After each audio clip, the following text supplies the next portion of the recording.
de votre fidélité. Merci de nous regarder à la télévision un peu partout dans le monde via nos applications, bien évidemment. Vous nous regardez également à la télévision ici en Guinée ou nous écoutez sur nos antennes régionales à Kindia sur Radio Espace Kania, à Mamou sur Radio Espace Mamou. Vous nous écoutez dans le Kakandé sur Radio Espace Kakandé et vous nous écoutez également du côté de Zérékoré sur Radio Espace Forêt et à Kankan, vous nous écoutez sur Radio Espace Kankan, mais également dans le Fouta, dans les contreforts du Fouta Jalon sur Radio Espace Fouta. Merci de votre fidélité.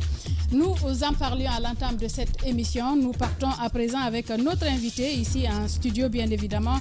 On parle syndicat, nous parlons de cette plateforme revendicative qui est sortie depuis quelque temps déjà. Jacques Léwa Leno, on en parlait bien évidemment par rapport à cette actualité. Des menaces en l'air, pas de grève bien évidemment en vue. Mais cette plateforme, elle existe, les différentes parties décident donc de se retrouver. Nous avons le camarade Amadou Diallo, Mamadou Saliou Diallo en studio. Bonjour, bienvenue, cher invité. Bonjour, Madame Hiro, bonjour tout le monde. Bien. Bonjour. Alors, d'abord, il y a quelque chose de curieux, Monsieur Diallo. Il y a quelques années derrière nous, vous n'étiez pas à la CNTG, peut-être que vous y étiez avant, mais après vous étiez en retrait, vous étiez dans une autre centrale. Est-ce qu'aujourd'hui on peut parler d'unité syndicale? Affirmatif, parce que d'abord moi j'étais à l'ONSLG. Oui, l'ONSLG, oui, c'est ça. Voilà, mais je suis adepte des grands cadres de concertation, parce que ça ne sert à rien de voler comme on le veut pour que l'on dise que tel est ceci, tel est cela. Il faut pouvoir regrouper les forces. Je suis adepte des forces centrifuges. Donc voilà pourquoi à un moment donné, j'ai voulu fédérer tout le monde pour que l'on crée une centrale plus grande. Mais pour un problème de leadership à l'époque, j'ai échoué. Alors, au moment où les nouvelles autorités sont arrivées, j'ai vu l'élan qui se dessinait, les gens s'entre-déchiraient. J'ai dit, moi, je ne peux pas, ça ne fait pas partie de mes valeurs. Parce que le gouvernement, il a fait le patronat unifié. Et donc, vous aussi, de votre côté, vous dites qu'il faut aller vers l'union. Non. Moi, je suis allé à la CNTG parce que le cadre est beaucoup plus large pour vendre mes principes et les valeurs. L'ONSLG continue d'exister? Ils existent, oui. Ils sont membres du mouvement syndical.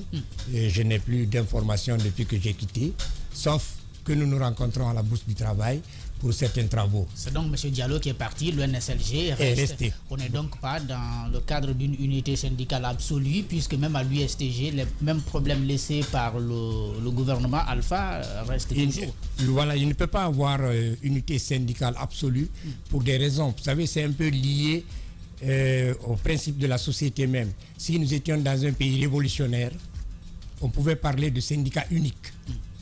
Mais nous sommes dans une société libérale. Et nous avons une convention qui constitue un socle pour l'ensemble des syndicats. C'est la convention 87 qui permet à chaque syndicaliste d'adhérer ou un certain nombre de syndicalistes de se constituer en organisation syndicale. Voilà pourquoi il faut respecter chacun dans ces dimensions. C'est le terrain, c'est la représentativité maintenant qui sera déterminante. Parce que c'est le plus représentatif qui constituera la locomotive. Alors, allons-y maintenant à cette plateforme revendicative. Pourquoi finalement vous demandez des choses au gouvernement? Et pourquoi maintenant? Pourquoi maintenant aussi? Bien, vous savez, à l'occasion du changement de régime, on a eu quand même le temps de se retrouver, de discuter.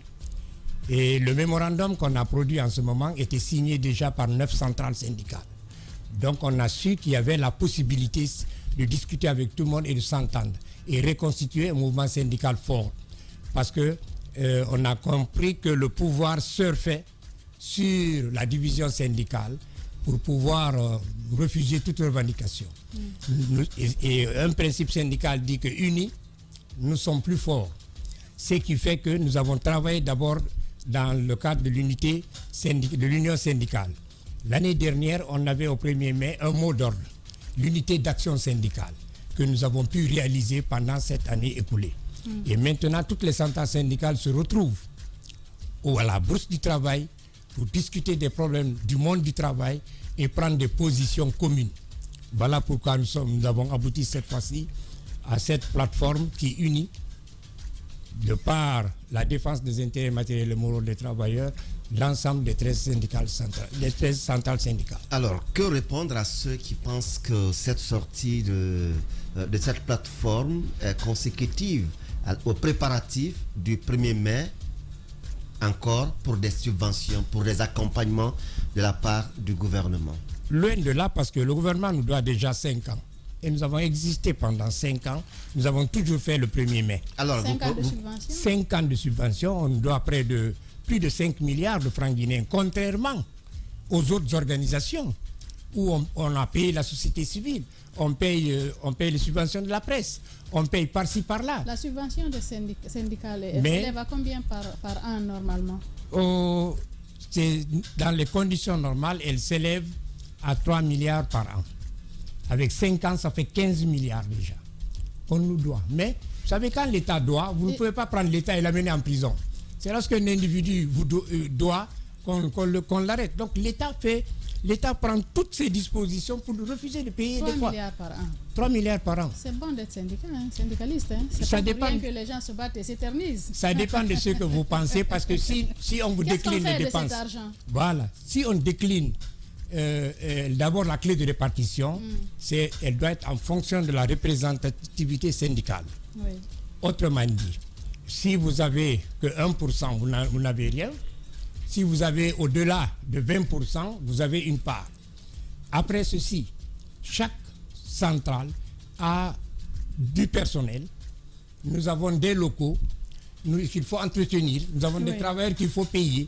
Nous avons des cotisations internationales. Et c'est vous qui prenez le gros lot, la CNTG. Naturellement, nous sommes les plus affiliés sur l'arène internationale. Après, il n'y a plus d'évaluation syndicale, d'élection syndicale depuis le départ de Damantan. C'est la dernière évaluation syndicale date de l'époque de Damantan, Albert Camara. C'est une question qui est adressée au ministre du Travail. C'est le ministère du Travail qui organise les élections sociales. Nous voulons des élections sociales propres, nous voulons des élections sociales différentes de toute cette cacophonie en politique. Nous voulons que chacun ait la représentation qu'il lui faut. Ça nous permet de mieux travailler. Alors, puisque vous dites que l'État vous doit 5 ans de subvention et que vos organisations, même pour cette année, n'ont aucune intention d'accompagnement de l'État, comment vous faites... Non, nuance, je n'ai pas dit ça. Je n'ai pas dit qu'on n'a pas besoin de l'apport de l'État. Ah, vous en avez besoin? Non, toujours. N'oubliez pas que le 1er mai, c'est la fête du travail. Oui. Donc, l'État est impliqué, le patronat est impliqué, et les organisations syndicales sont impliquées. Et il met à votre disposition une enveloppe pour vous permettre d'aller à l'organisation. Nous demandons une assistance. Elle est différente. Que vous recevez? L'année dernière, on n'a rien reçu, mais on a fait le 1er mai. L'année avant, vous avez reçu? On avait reçu. Et ça, c'est la subvention. Mais les enveloppes pour l'organisation de la journée, ça, vous recevez? Non, on ne reçoit pas régulièrement. Si on reçoit, on le dit devant... toutes les centrales sont là. On a des activités. Nous avons une commission d'organisation qui planifie cet argent. Parce que nous louons des locaux, nous louons des services. Vous en avez reçu l'année dernière? Non. Et de notre propre poche, on a payé. Et cette année, vous êtes à quel niveau de préparation? Nous sommes fin prêts. Ça sera au stade du 28 septembre. Ça sera un défilé géant. Nous l'estimons ainsi. Nous allons marquer la différence avec les années antérieures. Avec ou sans l'enveloppe de l'État? Nous préférons que ça soit avec l'enveloppe de l'État. D'accord. Alors, parce que ça pose quand même un petit problème, non, Monsieur Diallo, si vous voulez demander des choses, c'est-à-dire l'amélioration des conditions de vie des travailleurs, c'est auprès de l'État. Pour vous permettre d'organiser votre propre fête, il faut encore aller auprès de l'État. Que fait-on des cotisations sociales? Vous dites quand même, vous êtes la plus grande centrale, vous avez plus de syndiqués. Est-ce que vos cotisations ne vous permettent pas de faire face à un certain nombre d'obligations, comme les cotisations dont vous parliez tout à l'heure à l'international, mais aussi l'organisation de la fête du 1er mai? Bien, pour l'année qui vient de s'achever, toutes les cotisations syndicales, d'abord, vous savez que toute cotisation syndicale a une clé de répartition. Ce n'est pas tout le montant qui va à la centrale. Et le faible pourcentage qui va à la centrale, c'est ce pourcentage-là qui est utilisé pour nos cotisations lorsque on n'a pas l'assistance de l'État. Vous comprenez? Deuxièmement, entre l'État et nous, c'est un partenariat. Nous sommes des partenaires sociaux. Nous sommes les partenaires sociaux de l'État. Lorsque l'État sait quels sont ses engagements à l'OIT. Par exemple, quand vous prenez le cas de Genève, lorsque l'État refuse de prendre en charge la délégation syndicale ou la délégation patronale, mais c'est une erreur grave. Parce qu'à l'OIT, on risque de lui retirer la parole pendant la session. Vous voyez? Donc, il y a des obligations que l'État a. Nous nous adressons à l'État comme partenaire pour demander une assistance comme n'importe quelle autre organisation ou institution de la République. Puisque nous n'avons pas, jusqu'à présent, l'enveloppe de subvention. Si on l'avait, on pouvait négliger la part de l'État. Mais si on ne l'a pas, nos cotisations, avec tout ce que nous avons à faire, naturellement, ne nous permettront pas d'être à la hauteur sur tous les plans. Les grandes gueules. J'ai deux questions rapides avant de laisser Daouda poursuivre. On comprend par là que depuis l'arrivée des nouvelles autorités, notamment ce régime de transition, vous n'avez pas reçu d'accompagnement pour la célébration de la fête du travail. Et l'ancien, ce qui veut donc dire que l'ancien régime, le régime d'Alpha Condé, vous accompagnait. Est-ce qu'on peut avoir une idée du montant de l'accompagnement? Ça, c'est ma première question. La seconde question, est-ce que vous êtes approché des nouvelles autorités pour comprendre pourquoi eux aussi ne veulent pas, comme l'ancien régime, dans ces derniers moments, vous accompagner en vous remettant votre subvention? Bien, vous savez, au niveau du régime d'Alpha Condé, à part les dernières années, on avait notre subvention. On n'avait pas besoin de demander. Lorsque nos subventions ont commencé à retarder, nous tendons la main à l'État via le ministre de la fonction publique, qui nous accorde des montants dérisoires pour nous permettre de louer au moins et de sonoriser les lieux. Nos cotisations permettent de trouver les rafraîchissants et tout ce qui s'ensuit. Les tenues, c'est nous-mêmes qui les payons. Chaque travailleur paye sa propre tenue, sauf dans les départements où on demande au ministre d'habiller ses travailleurs pour le défilé du 1er mai. Voilà la réponse à la question. Donc, par rapport au régime de M. Alpha Condé, il faut dire quand même que nous avons beaucoup travaillé avec lui via Albert Damanta malgré tout, où nous avons discuté et nous avons obtenu des acquis.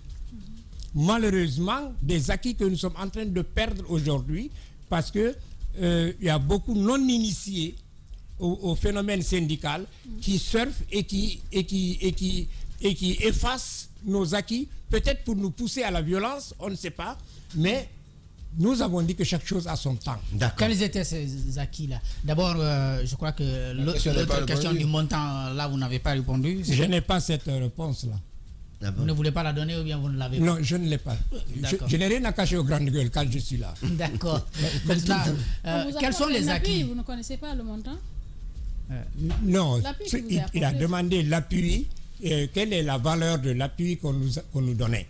J'ai dit que ce montant-là, je ne le connais pas parce que je ne suis pas dans la clé de la gestion. Je suis dans la c'est pas transparent, on ne communique pas ça aux autres acteurs du mouvement syndical, donc c'est un petit groupe qui le sait, ce qui expliquerait que vous ne le savez pas. Non. Les leaders syndicaux, les secrétaires généraux se réunissent devant ce qui a été obtenu. Et une commission financière existe pour, d'abord c'est sur la base d'un budget proposé par le mouvement syndical. Si ça vaut 300 millions, c'est 300 millions. Si c'est 100 millions, ça vaut 100 millions. Vous n'avez jamais eu vent du montant obtenu? Je me rappelle vers les années 2018, comme ça, on était à 200 millions. D'accord. Alors, revenons aux 5 points que vous mettez sur la table cette fois avec le ministre de la fonction publique et du travail. Au premier point, vous dites que vous demandez la révalorisation de la valeur monétaire du point d'indice à hauteur de 100% pour toutes les catégories des fonctionnaires et pensionnés. Bien. Vous le savez mieux que moi. Vous prenez le panier de la ménagère, celui qui habite en Co5 et qui se rend en ville pour travailler, il a un minimum de 1,2 million à 1,3 million à payer par mois. Ça, c'est du côté transport.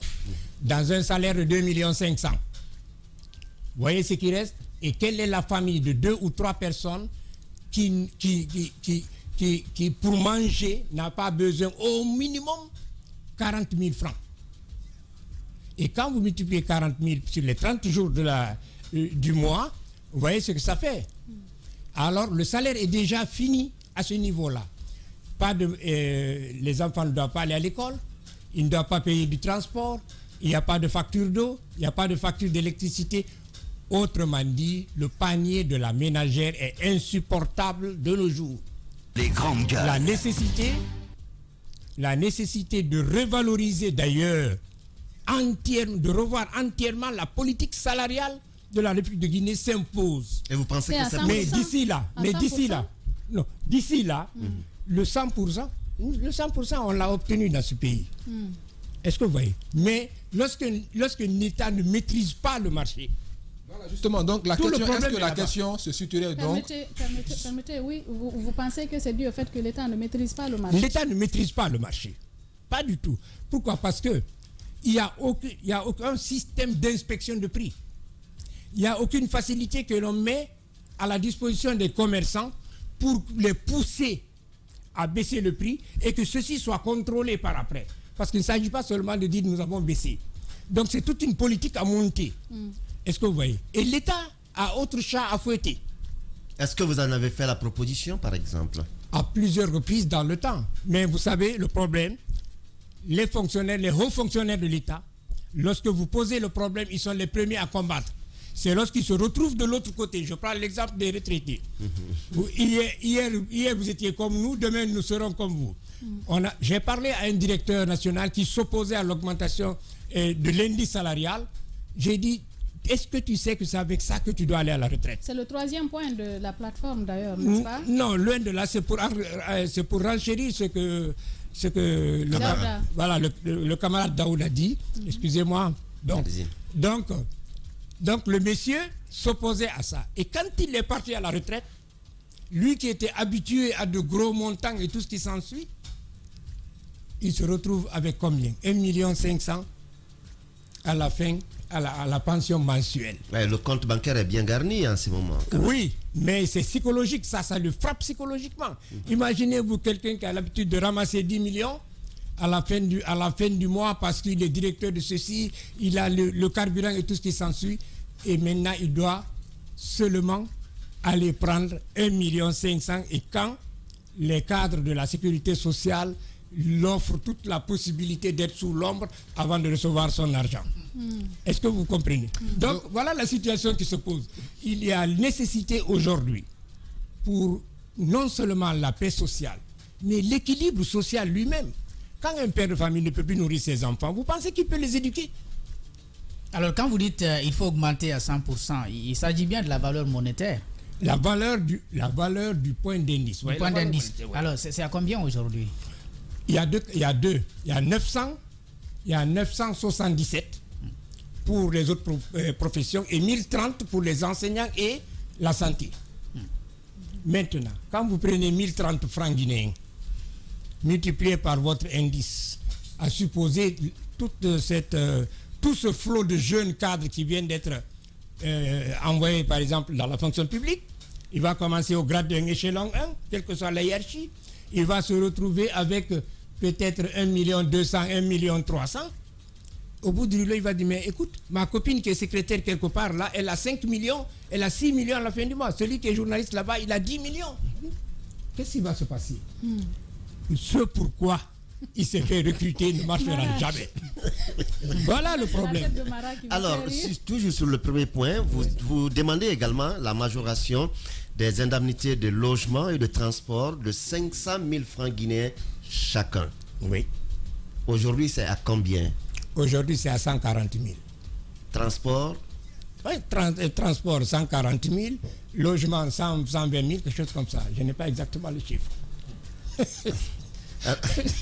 Sans compter l'allocation familiale où on paye un enfant. Pour qu'un enfant d'un fonctionnaire guinéen vive, on lui donne 1500 francs par mois. D'accord. Au deuxième point, puisque nous parlons de cette plateforme. 1500 francs, madame.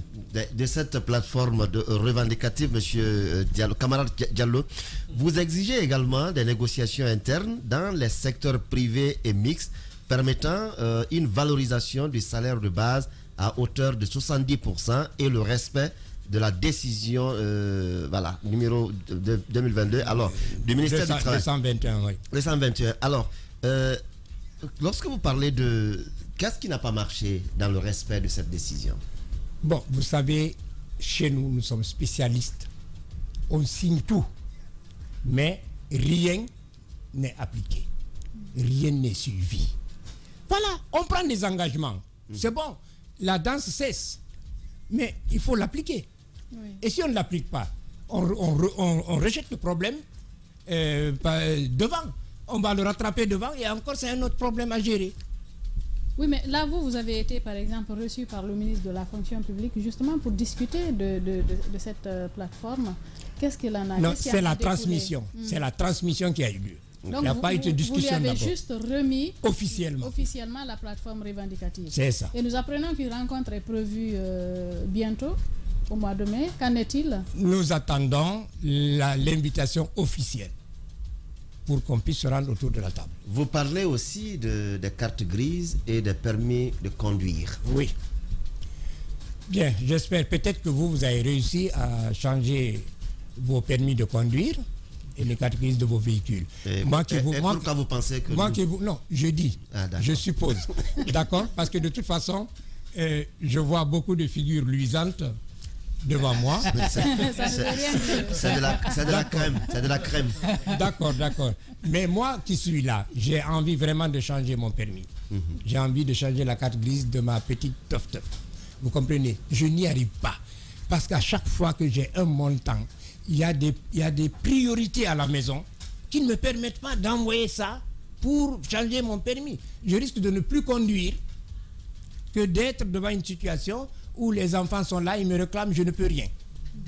Donc, si le prix était raisonnable, entre 200 000 et 500 000, vraiment, j'aurais serré la ceinture pour le faire. Parce que quand même, c'est normal, c'est une nécessité, il faut sécuriser les documents. 500 000 pourquoi? La carte grise ou bien le permis? La carte grise, le permis, tout ça, c'est la même chose. Tout ça. Les deux réunis?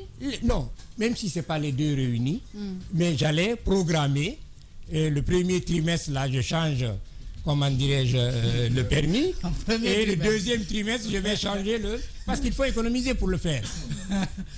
Moi, je veux quand même porter cette réflexion finalement, et vous-même vous le disiez tantôt. Alors finalement, est-ce que vous pensez que l'augmentation ou la revalorisation salariale serait la solution? Absolument. Parce que sachant que même si on augmente, et on en a vu par le passé, si le marché ne change pas, les conditions de vie, on ne revoit pas tout cela, finalement on revient à la même situation, il faut redemander encore une autre augmentation et on ne fera que déplacer le problème. Dans le secteur de l'éducation, ça a été augmenté, vous-même vous le reconnaissez. Vous savez, mais ça a été augmenté au moment où le sac de riz n'était pas à 380 000. Justement, donc ce n'est pas l'augmentation qui est le problème. Laissez-moi répondre à sa question. C'est simple. La bauxite est cotée à la bourse. Ou bien, dans ces conditions-là, quand il y a fluctuation, il doit y avoir fluctuation. Les salaires doivent être cotés au coût de la vie. C'est ça, tout le problème est là. C'est pour ça qu'on dit que s'ils acceptaient qu'on soit autour de la table, qu'on parle sérieux, on allait voir comment programmer ça, de sorte que cette flexibilité puisse avoir lieu et que les gens en souffrent moins, parce qu'il y aura toujours de souffrance. Oui, mais doyen, pourquoi ne pas aller vers des choses aussi concrètes que l'électricité, l'eau et tout ça? Admettons aujourd'hui qu'on double vos salaires. D'accord? Au même moment, nous parlions d'électricité tout à l'heure avant vous. La vérité est que l'électricité est lourdement subventionnée par l'État guinéen.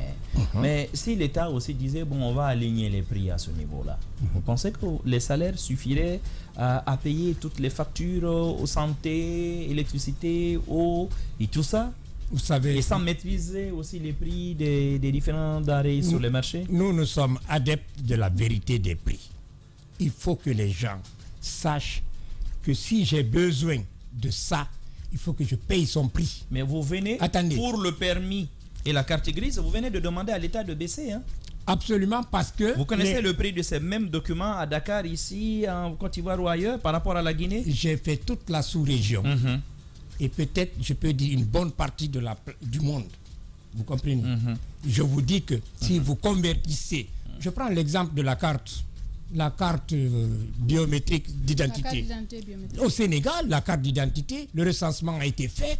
Chacun a reçu sa carte d'identité, sa carte électorale, sans débourser un franc. Ça, c'est le rôle de l'État.